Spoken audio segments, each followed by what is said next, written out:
Hola, ¿qué tal? Bienvenidos a Tenemos que Hablar. Este espacio, este ratito en los cuales nos dedicamos a pensar por qué nos pasa lo que nos pasa. Y nos pasan muchas cosas como sociedad, como país, como región. Ustedes saben que a veces nos dedicamos a la coyuntura, a veces buscamos un poquito más de profundidad en este programa que, como repetimos siempre, busca ideas, no busca títulos. En este caso vamos a bucear en ellas con Gustavo Segre. Gustavo, gracias por venir este rato. Gustavo, sos docente en la Universidad Paulista, 30 años en Brasil. Sí, la pregunta obligada es, ¿qué está pasando en Brasil? Gracias por venir este ratito. No, por favor, gracias a vos por invitarme. Está pasando de todo. Hay problemas políticos, problemas económicos, políticos generados por la reciente elección en octubre del 2014, donde la mitad del país menos un poquitito quería a Aécio Neves, sabiendo que debía hacer ajustes en la economía, porque los indicadores brasileños no estaban bien.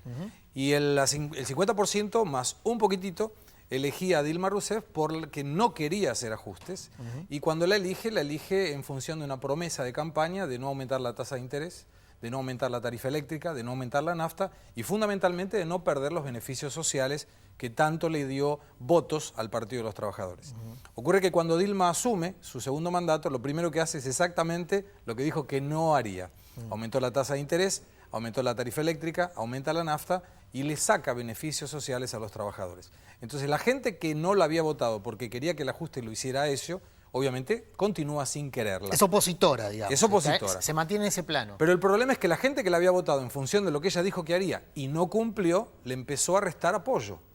Y los partidos políticos aliados a Dilma Rousseff observaron que la gente estaba muy en desagrado con esta teoría del ajuste, porque no lo quería. Entonces empezó también a restarle apoyo. Ahora, quienes respaldan al gobierno de Dilma, gente muy respetable, por cierto, y con mucha trayectoria política tanto en Brasil como en la región, lo que dicen es: Brasil está siendo víctima, en tal caso, de sus propias políticas al haber incorporado capitales especulativos en una importante magnitud, y en función de lo que ocurre en el mundo, esos capitales especulativos se están yendo o se fueron, y entonces ahora Brasil está en una situación crítica por una política que fue, si se quiere, financieramente equivocada, y que no le encuentra la manija, y que entonces la única solución posible es un gran acuerdo. Lo planteaba Leonardo Boff, por ejemplo, que es un teólogo, hombre de izquierda, cercano al Papa Francisco, hoy fue crítico, y Boff lo que decía es, bueno, más allá de quién tiene la culpa o quién no tiene la culpa, lo cierto es que aquí Brasil no se puede permitir ir hacia una crisis política de magnitud tal que incluya, por ejemplo, un impeachment, un golpe blando, la destitución del presidente. ¿Hay clima para ese acuerdo político o los partidos están tan desatados en la búsqueda del poder que no hay posibilidad de esto, de este gran acuerdo político para superar una instancia que tiene origen propio, pero también origen externo, digamos? Correcto. Mira, el acuerdo político es necesario porque si no Dilma no llega a su final de mandato. Recordemos que hace 7 meses que está en cargo, pero el secreto de este acuerdo, si existiera la posibilidad, está en el PMDB, que es el partido del vicepresidente Michel Temer, partido del presidente del Senado, Renan Calheiros, y partido del presidente de diputados, tercero en la línea sucesoria, Eduardo Cunha. ¿Y por qué digo que es el secreto? Porque la cantidad de diputados que tiene este partido es superior al Partido de los Trabajadores. Sí, se da una cosa muy rara ahí, ¿no? El PDM hace mucho que no pone candidato a presidente, pero es un partido fundamental en la estructura de poder político. Nadie puede gobernar sin el acuerdo del PMDB. Entonces, ¿cuál es la cuestión? Tenés hoy el presidente del Senado que le dio la mano a Dilma, le dijo, yo te ayudo para que no te caigas. 8% de aprobación es muy bajo para un segundo mandato en primeros meses. El presidente de diputados del mismo partido le dijo, yo no te ayudo. Con lo cual uno pega y el otro acaricia. Y los partidos chiquititos que no tienen ningún tipo de representatividad en el Congreso, miran a ver qué hace uno y qué hace el otro. El secreto de este pacto de gobernabilidad está estrictamente en el partido Movimiento Democrático Brasileño, que ya le adelantó, ya le adelantó que en el 2018 no acompaña al PT y va con candidato propio por primera vez desde el regreso. Ahora, 2018 parece una eternidad, ¿no? Sí. Por la situación política, con marchas, contramarchas. A veces nos apoyamos en Twitter, en las redes sociales, para ir disparando algunos de los temas que nos permiten agilizar la charla y también incorporar algunos elementos. En este caso, Emir Sader, una persona que es muy aguda en la observación, cercano al PT, hombre, que ha apoyado al gobierno tanto de Lula como de Dilma y plantea lo siguiente: pobre oposición que solo puede ir bien si al país le va mal. Y en portugués, interesantísimo. Sí, porque, bueno, mire, muy bien, muy es bien. brasileño.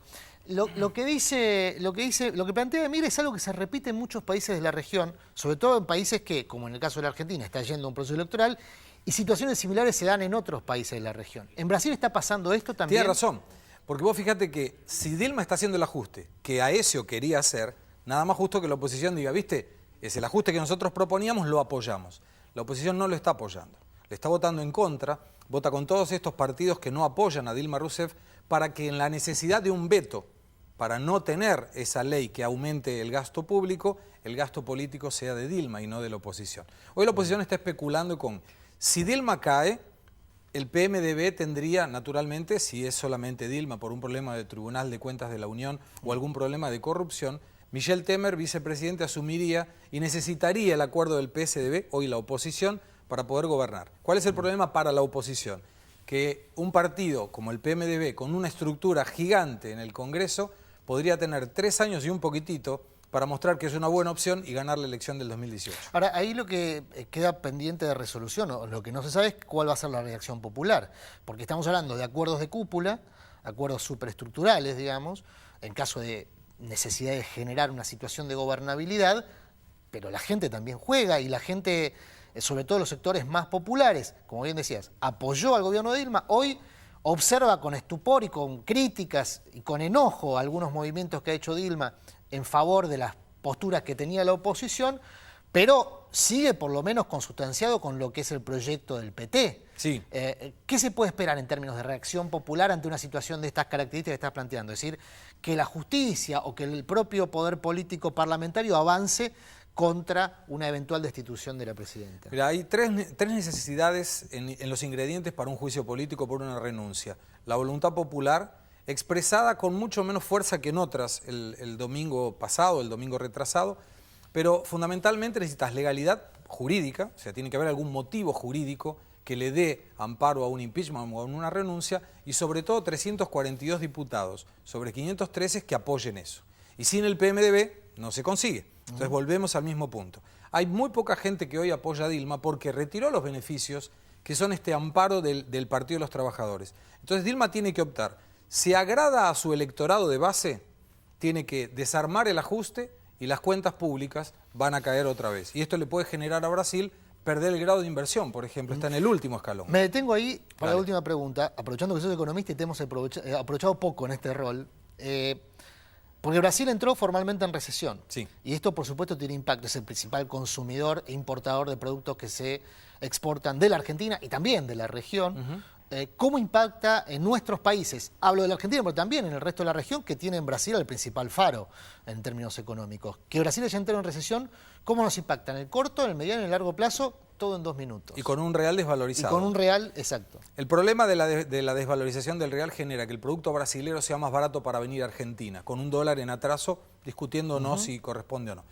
El problema es que Brasil continúa demandando productos, importa 200.000 millones de dólares por año, y este real desvalorizado encarece todas las importaciones, no solamente la de Argentina. Brasil tiene demanda y cuando nosotros comparamos con un producto de España, de Italia o de Estados Unidos, este real de 3.50, números redondos, pasa a ser un real de 3.85, porque tiene el impuesto de importación. El producto de Argentina continúa con un real de 3.50. Entonces, a priori, Argentina tiene oportunidades. Desvío de comercio, mandamos productos que hoy compra Brasil de otro lado. El problema es que el producto argentino hoy no tiene competitividad. Entonces, acá tenés 2 problemas. Uno, no tenemos mucho producto para mandar, a pesar del real desvalorizado. Consecuentemente, con una economía que hasta mediados del 2016 no debe crecer, pero por otro lado tenés un real que desvalorizado genera que su producto sea más barato. Entonces tenés un problema en la salida y un problema en la entrada de Se me ocurre que una forma de resolverlo, más allá de las recetas tradicionales, de generar competitividad a través del tipo de cambio, que sería una solución visto desde la necesidad de un sector del empresariado argentino, es tratar de abordar un camino poco explorado, que es lo que viene planteando el profesor Aldo Ferrer, de crear grandes empresas regionales de autopartes, por ejemplo. O sea, empezar a pensar en términos de patria grande, pero ya no de manera declamativa, sino también en términos de satisfacer necesidades que la región podría satisfacer porque tiene el recurso humano, tiene el recurso, eventualmente el recurso económico, ahí está lo del Banco del Sur dando vuelta como una opción, pero que es un camino poco explorado. Cortito, ¿ves posibilidad de que esta crisis de Brasil genere esta oportunidad de que finalmente la competencia histórica entre países grandes de la región, Argentina, Brasil, México, se termine y se pueda avanzar más rápidamente en proyectos de inversión comunes? O conseguimos eso y el Mercosur comienza a fabricar productos made in Mercosur para afuera, o el Mercosur retrocede a una zona de libre comercio, no pagamos impuestos para mandar productos para un país dentro del Mercosur y al otro, pero se acabó el Mercosur como instancia institucional y cada uno de los países va a empezar a negociar por su lado y esto a Argentina no le conviene. Gustavo, muchísimas gracias por este ratito. Gracias a vos. Gracias por ilustrarnos este rato y paso a otro tema que tiene que ver más con lo que habitualmente ocurre en nuestro país, en las crónicas policiales. Rolando Barbano, Rolando, gracias por venir. Rolando es autor de este libro, un libro que todavía no terminé, que abordé hace una semana, es un libro de 500 páginas, 500 y pico de páginas. Es un libro muy recomendable sobre un tema muy poco abordado en esta profundidad, que es la historia criminal de la Policía Federal. Rolando, gracias por venir primero. Te decía fuera de cámara, es el libro que muchos de nosotros quisimos hacer, muchos periodistas quisimos hacer, y por alguna razón no pudimos. La razón que a mí primero se me ocurre es porque estamos hablando de una institución que tiene más de un siglo de historia y una historia criminal que tiene más o menos ese tiempo. Te voy a corregir en algo que es que la historia de la policía, como la reconoce la propia Policía Federal, es aún mucho más larga. Data de los tiempos de la colonia. La Policía Federal reconoce sus orígenes en los primeros alcaldes que se ocuparon de la seguridad de la ciudad de Buenos Aires allá por el siglo XVI. Luego tuvo diferentes etapas la policía, se la denominó Policía de Buenos Aires, después fue la Policía de la Capital y desde el 43 la Policía Federal Argentina. Lo que intenté bucear en el libro fue investigar a ver desde dónde venían los casos de corrupción, los casos de represión, los casos de tortura y otros temas que tienen que ver con el gatillo fácil, con la brutalidad policial, y me encontré con que desde que existe la policía en nuestro país, desde que la policía tiene sus primeros orígenes, hay casos de corrupción, casos de violencia, casos de brutalidad. Rolando, está muy explorado esta temática en relación, por ejemplo, a la policía bonaerense. Hay dos libros fantásticos, de Patán Rajendorfer y Carlitos Dutil, La bonaerense, y después también el de Patán, La secta del gatillo, y muchas crónicas en torno a la actividad criminal de la policía bonaerense. La caracterización que se hace de esa policía habitualmente es de una banda, es decir, de una estructura que funciona a partir también de las modificaciones estructurales que tuvo la bonaerense por su accionar criminal, como un ente descentralizado de corrupción. Lo que vos planteás aquí es casi una estructura, una corrupción institucionalizada que perdura en el tiempo, independientemente de los poderes políticos de turno. Y la primera pregunta que me surge de esto es, ¿quién es rehén de quién? Digamos, ¿los poderes políticos del accionar criminal o del accionar institucionalizado de la federal o al revés? ¿Los poderes políticos eventualmente pudieron ser capaces de domar esta fiera? Hay una dependencia mutua, obviamente, una dependencia que tiene que ver con lo económico, porque lo que uno se encuentra es que las cajas de recaudación de la policía, que tienen que ver con la prostitución, que tienen que ver con el juego clandestino, con el narcotráfico y con otros negocios ilegales que tienen que ver directamente con lo que hoy llamamos inseguridad, ¿sí? Con explotar lo que provoca la inseguridad en los vecinos. Hay una recaudación que sube, que va para arriba, ¿sí? Que es una caja importante de recaudación que ningún gobierno en toda nuestra historia ha tenido interés real por cortar. Pero además hay otro tema. Ahí me detengo en eso. ¿Es falta de interés o es falta de posibilidad? Estamos hablando de una estructura prusiana, es decir, absolutamente vertical, con jefaturas que provienen de esa estructura vertical, es decir, hay que hacer una carrera hacia la jefatura. Esto casi que plantea una situación de omertad, mejor dicho, que la pone es una institución, pero la pone por fuera de las instituciones de la democracia, casi que funciona con independencia. Por eso te preguntaba, ¿es falta de interés o no se puede? Hay dos cuestiones. Uno es que todos los gobiernos de nuestro país en algún u otro momento han necesitado de la Policía Federal para hacer control social, para hacer persecución de rivales políticos y para reprimir al pueblo. La Policía Federal siempre fue protagonista de esto. Tiene una dependencia directa del Gobierno Nacional que va contra lo que manda la Constitución del 94. Desde el 94 ahora nadie se preocupó realmente por cortar con esto y someterla al mandato constitucional a la Policía Federal. No, pensaba en la eventual réplica de eso, ¿no? Estamos hablando de una estructura que tiene ¿cuántos integrantes? Y estamos hablando de 45.000 hombres. Armados. Armados, y como vos decías, los definías como un cuerpo prusiano, yo en el libro lo defino como un cuerpo militarizado. Y eso es uno de los grandes problemas. Desde que Ramón Falcón, a principios del siglo XX, tomó el mando de la policía y le dio un neto corte militar, nadie ha ido contra eso. La policía hoy se maneja con códigos militares en cuanto a la obediencia, en cuanto a la verticalidad que tiene en el mando y en cuanto a la imposibilidad que tiene algunos de sus integrantes de romper con todo esto, con esta omertá que vos llamabas, de poder subsistir, de poder permanecer dentro de la Policía Federal y llegar a un resultado que sea satisfactorio para él.